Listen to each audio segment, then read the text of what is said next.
How come Dad never gave someone like you his support? You're an enormous waste of space and entirely useless. This is your day of termination. Leave the firm right away. I was summoned in out of the blue and given this irrational notice of termination. What led to this situation? Disappointed, my wife merely gave me a depressing little sneer that bordered on evil when I informed her. That company is finished now. I'm 40 years old, and my name is Jeremy. I was fortunate enough to work for a well-known publishing house. My mother reared me by herself after I lost my father when I was a small child.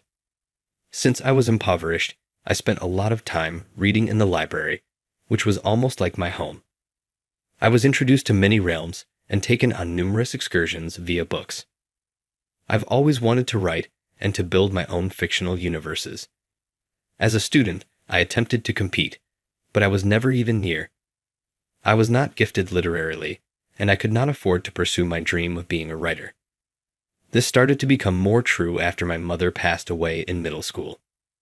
I felt out of place living temporarily with relatives until I graduated from high school, so I tried to spend as much time in the library as I could.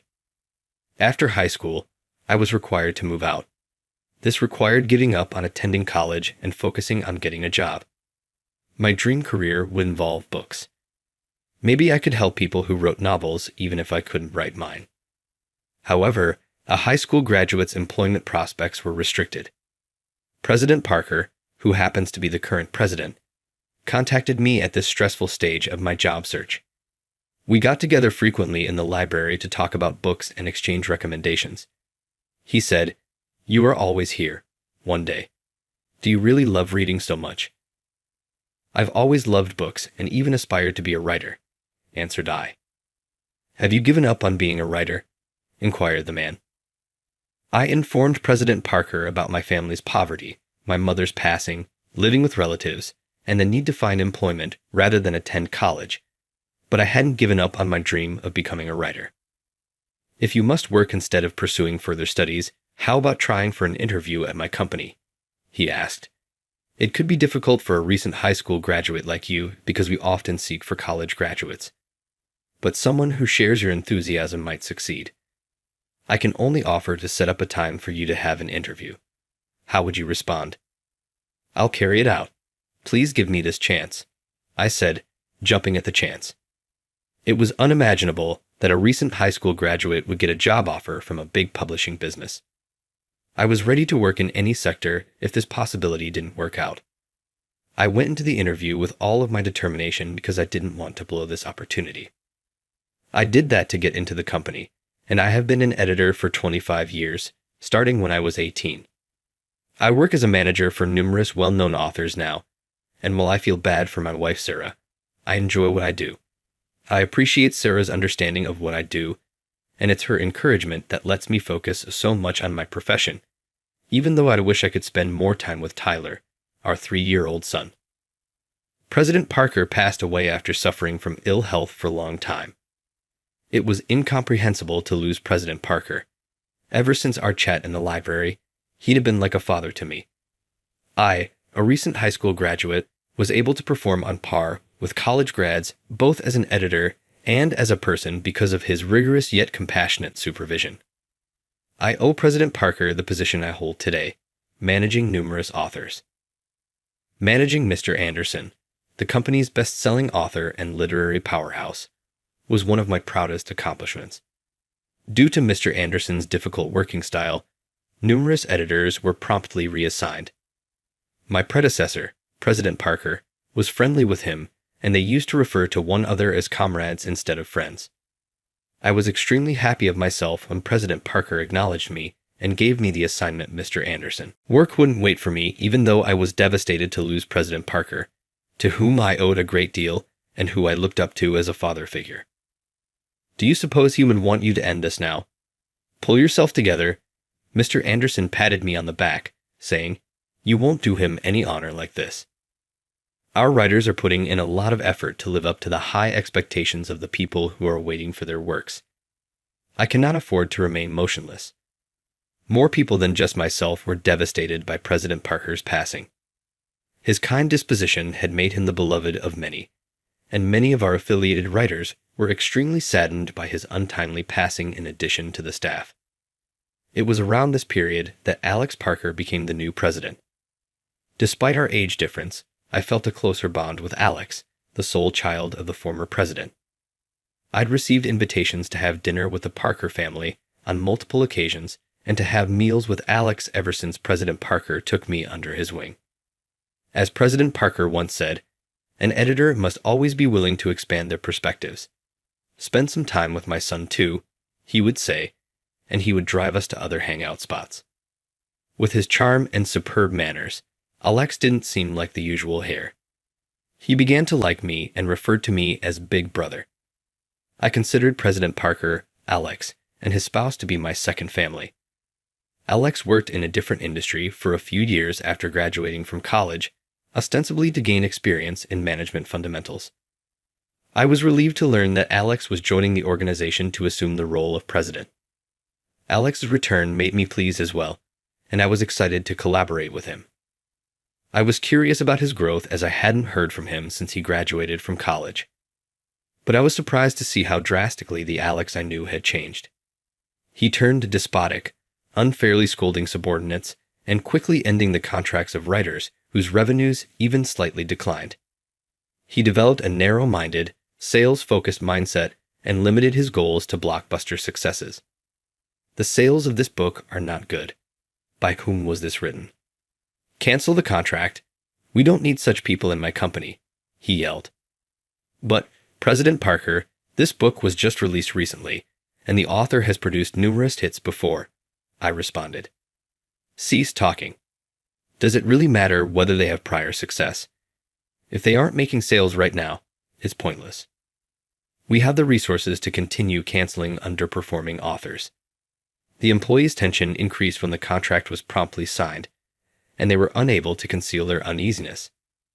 Then one day I received a call to Alex's workplace.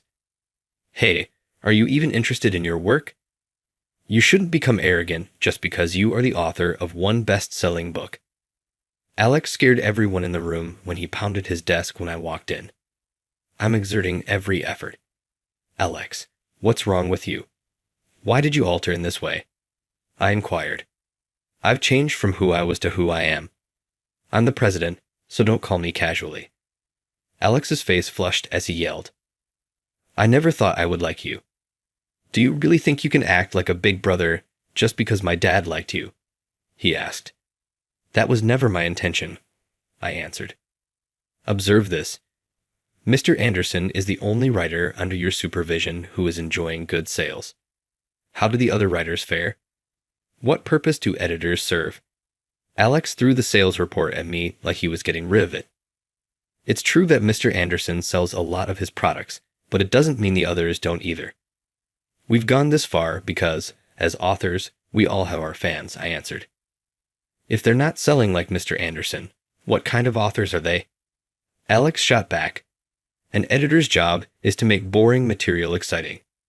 It is your responsibility to make the author's work more marketable if it is uninteresting. You used to be an aspiring writer, right? That would no longer make it the author's work, I murmured, perplexed. Writers are made possible by their readers.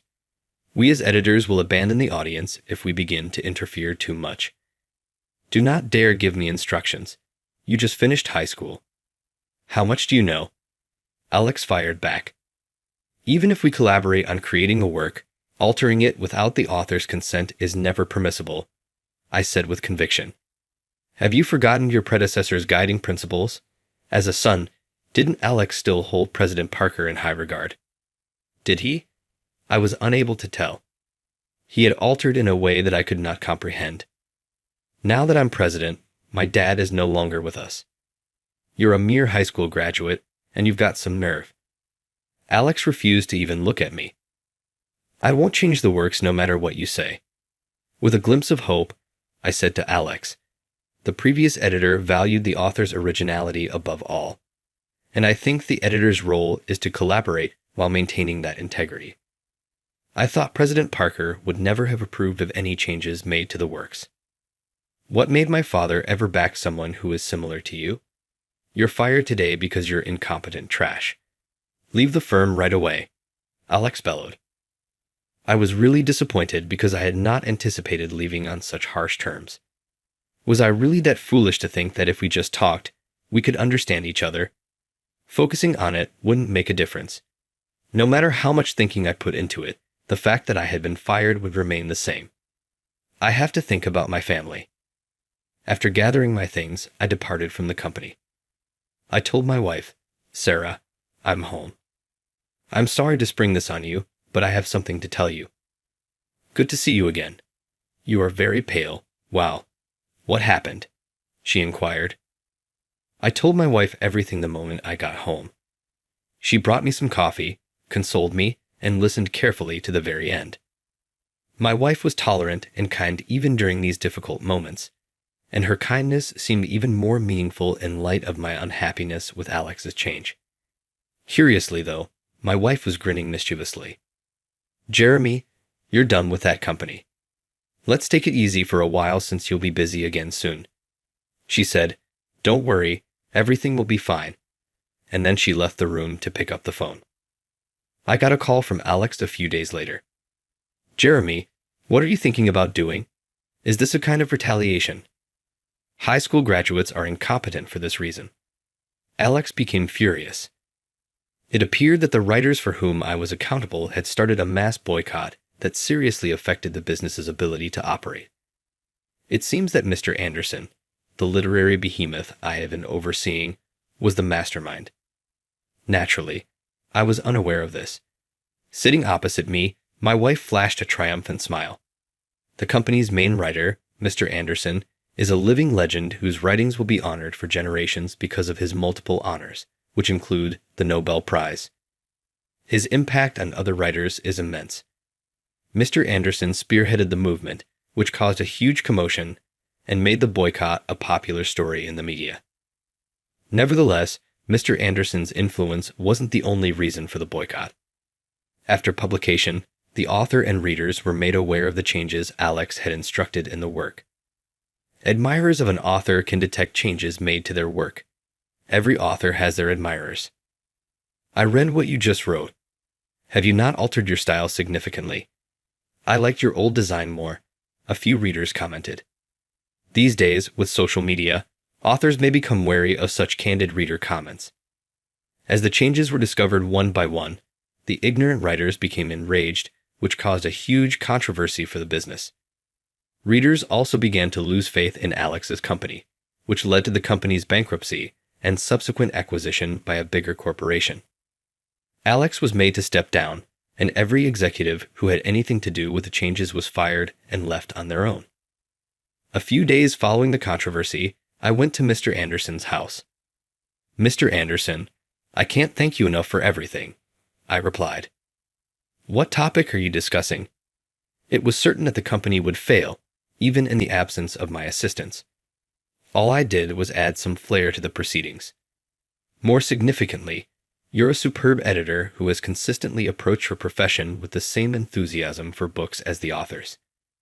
Irrespective of our family relationship, whomever is stupid enough to terminate you is seriously mistaken. And there was Mr. Anderson, my father-in-law, laughing merrily.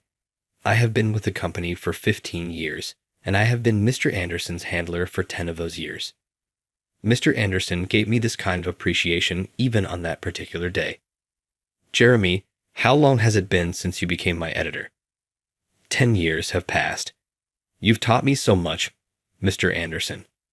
Is that accurate? You've always had such modesty. I'll not pressure you, but I have a serious suggestion for you. Please think it over. And that's how I met Sarah, my current wife, the daughter of Mr. Anderson. My work ethic and character made him think that I would make a good spouse.